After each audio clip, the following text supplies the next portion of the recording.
abran bien los ojos, agucen los oídos, porque viene una charla interesante. Francis dice que hace divulgación, aunque yo cada vez que salgo de sus charlas salgo con más preguntas que cosas resueltas. Pero bueno, él es profesor de la Universidad de Málaga y viene hoy a hablarnos de 50 años de la teoría de cuerdas. Francis Villatoro.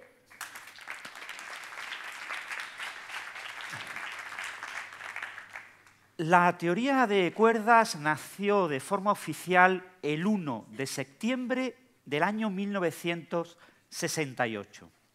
Un físico italiano, Gabriele Veneziano, descubrió una fórmula para dominarlas a todas las partículas regidas por la interacción nuclear fuerte. Los hadrones, como los bariones, el protón y el neutrón, y los mesones, como el pión y el kaón. Durante la década de los 1960 se descubrió una enorme cantidad de nuevas partículas, tantas que se decidió considerarlas resonancias, como si hubiera un objeto fundamental que vibrara. Claro, para descubrir la ley física que regía las resonancias, hubo que buscar una ley universal. Un físico italiano, Reye, descubrió una cosa muy curiosa. El cuadrado de la masa de las resonancias, en función del momento angular de spin de las resonancias, se convertía en forma lineal, las llamadas trayectorias de Reye. Para explicar esas trayectorias, en 1967 se propuso la dualidad DHS. Una dualidad es básicamente la equivalencia entre dos leyes físicas, dos modelos físicos que describen la misma física pero son diferentes. Para explicar la dualidad de HS, Gabriele Veneziano introdujo su modelo dual de resonancias. Poco después, Miguel Virasoro introdujo otro modelo dual de resonancias. ¿Pero qué era el objeto fundamental que vibraba? Bien, en 1970, tres investigadores de forma independiente, Nambu, Nielsen y Soskain, descubrieron que el objeto que vibrara era una cuerda. En el modelo de Veneziano era una cuerda abierta. En el modelo de Virasoro era una cuerda cerrada. Claro, las interacciones entre partículas puntuales, la partícula se mueve como en línea recta y en las interacciones es como que se cruzan las líneas rectas en un vértice. Si son cuerdas, en realidad las cuerdas se mueven como en una banda elástica, como en una llamada hoja del mundo. Y en las cuerdas abiertas es una banda elástica, pero en las cuerdas cerradas es como un tubo, tubos que se unen y se separan. La teoría de cuerdas explicaba la física de los mesones, pero no de los bariones. Para explicar los bariones se introdujo una simetría que asociaba a cada barión un mesón y a cada mesón un barión. Se llamó supersimetría. Esto es una idea de 1971. El problema que tenía la teoría de cuerdas es que era como matar moscas a cañonazos. Era una teoría excesivamente complicada para explicar la interacción nuclear fuerte. Y tuvo una gran crisis en 1973, cuando nació el modelo estándar, la teoría actual que explica la física de partículas. En el modelo estándar, los hadrones se explican como partículas compuestas de otras partículas más pequeñas, llamados quarks.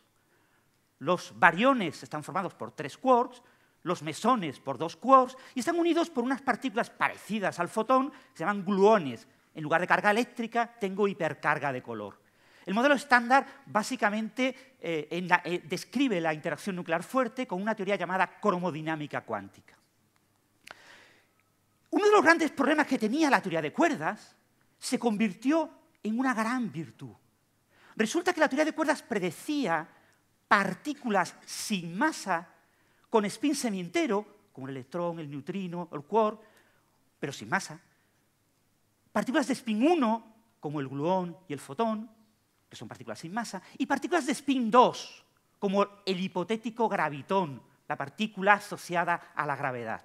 Y esto se convirtió en una virtud porque en el año 1973, Joneya, y en 1974, Scher y Schwarz propusieron usar esta teoría como una teoría del todo, como una teoría cuántica de la gravedad, que explicara la naturaleza cuántica del espacio y del tiempo, y como una teoría de las partículas fundamentales, de la física cuántica de las partículas, que explicará el modelo estándar. La teoría de cuerdas no predice la gravedad de Einstein, sino una versión con supersimetría llamada supergravedad.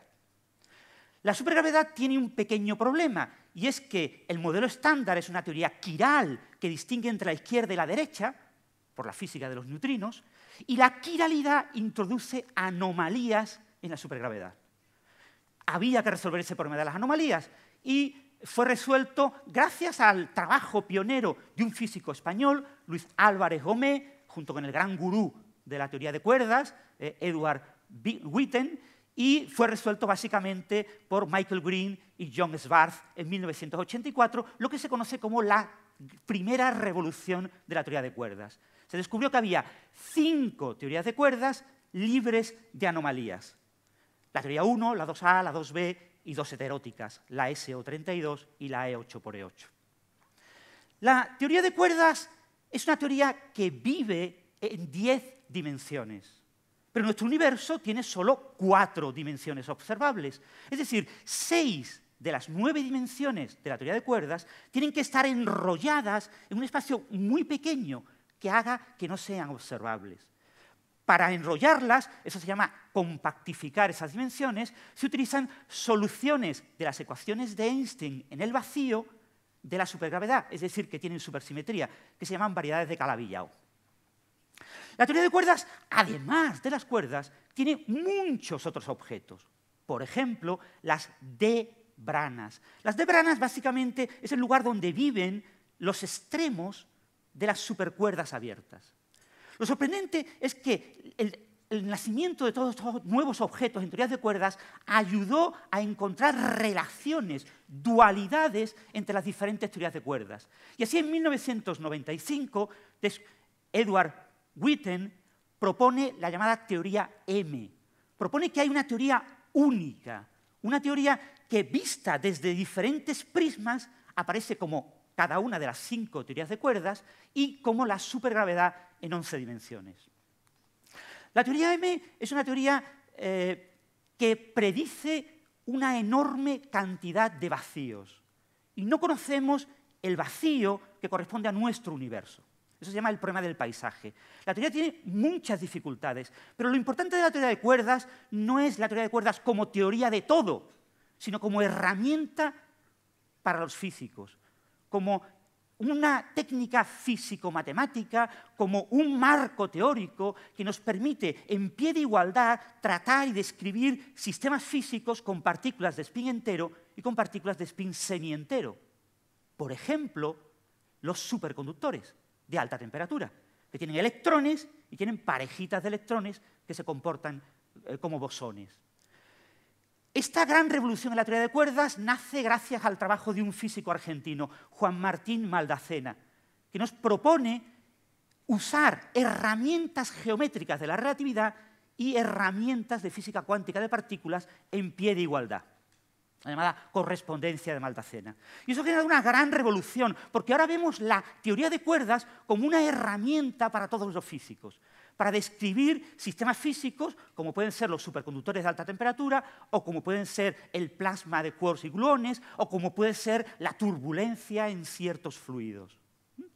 La teoría de cuerdas predice cosas realmente interesantes en estos sistemas físicos. Por ejemplo, cuando un superconductor de alta temperatura crítica pierde la superconductividad, aparece una resistencia que se comporta de forma lineal con la temperatura. La teoría de cuerdas predice que hay una resistencia mínima y ha sido observada en los experimentos este año. La teoría de cuerdas en el plasma de quarks y gluones predice una viscosidad mínima y ya fue observada en los experimentos. Son predicciones de modelos cuerdistas que han funcionado. Es decir, tenemos que interpretar la teoría de cuerdas como una herramienta matemática que nos permite resolver y modelar y describir ciertos sistemas físicos. Quizás la teoría de todo final no sea una teoría de cuerdas, pero probablemente, como tiene que ser una teoría que incluya partículas de spin entero y semientero, el lenguaje de la teoría de cuerdas será usado en esa teoría final. Lo importante de la teoría de cuerdas es que tras 50 años sigue siendo una teoría joven y lozana. Gracias.